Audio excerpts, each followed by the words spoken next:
I'd like to talk a little bit about this bolo knife that we have.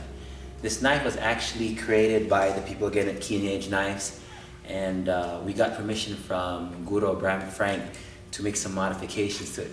Now, the bolo knife is it's a nice, big, fat, cleaving blade, but what makes this one unique is that it has that little ramp. That little ramp allows us to do trapping, nerve strikes, and the fact that this blade has some heft to it also allows for nice labtiques, batik combinations. I have two of them, so I can practice a lot of Sinawali drills. Yeah, I can do these patterns that come out from the side. I can block and shield, go into my spadi daga. But what I'd like to show you is some of the techniques that we use, and this was actually created especially for me. Well, I want to say it's especially for me, but I'm sure the people at Keen Edge Knives would have come up with it eventually. And again, much thanks and mahalo to Guru Abraham Frank for allowing us to use this particular design. So I'm just going to do a couple of techniques with it, and hopefully you enjoy this. So first of all, I have this huge knife, so I have some range on it. Yeah, not to mention I have this heft of a blade. So so let's say he goes to cut. Well, again, he's got some reach, and the only thing really saving me is maybe the knife. Yeah, because now it's equalizing the game. But more than that, yeah, if I go ahead, I can deanimate. Yeah, and again, that's a Guru Abraham Frank word. Yeah, I don't have to kill him. I can be compassionate. Compassionate means not killing, it's having a choice. So many people want to kill, stab, hit the heart, hit the liver, chop the throat. There are legal ramifications for that.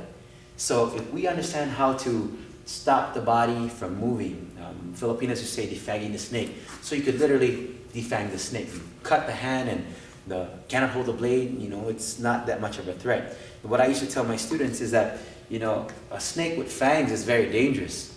But a snake without fangs is what? It's a worm. Can you kill a worm? You probably could, huh? So having said that, I'm going to just show you some of the joint lock control techniques using this particular blade. They call it the American bolo. Yeah, I wish they'd call it the Sigung special. That would have made me really happy. But anyway, let's see it. So he's going to go and cut in. So I'm going to just parry it off like this. And as soon as I parry it off, I turn and I make sure that he sees that blade so that he kind of slows down. I then take that little ramp and I put it right into the wrist. Makes it so much easier to take that knife out. Yeah, I can joint lock. I can do all kinds of locks using that little divot right there. Yeah. So what else can I do? Go ahead. I can parry with the spine, and I can trap really briefly with the puño of the knife, and then lock that hand up. When he comes with that other hand, which is going to happen. Any man worth their salt isn't going to be locked by that simple wrist lock. They're going to have that second hand come out. Draw a knife, take a punch, doesn't matter.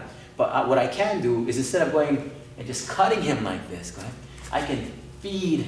Yeah, you notice I use the flat of the blade. I turn it over. I go ahead and pick that up. Now I have two joint locks. Damned if he does, damned if he don't. Yeah, and again, he's not going to stay there forever, so what I do?